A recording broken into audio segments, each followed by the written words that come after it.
sir thank you for आपने जो हमारा सपोर्ट किया है और बहुत ही जल्दी अपने आरोपी को अरेस्ट करके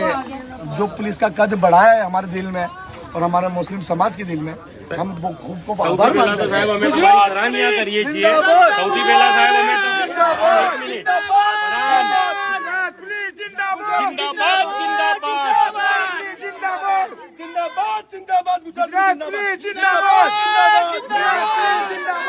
સૌથી પહેલા તો સાહેબ આપે જે ગણતરીના કલાકોમાં આરોપીને પકડી લીધો છે અને આપે એને અંદર બંધ કરી અને જે કરવાનું છે જે પ્રોસિજર કરી છે સાહેબ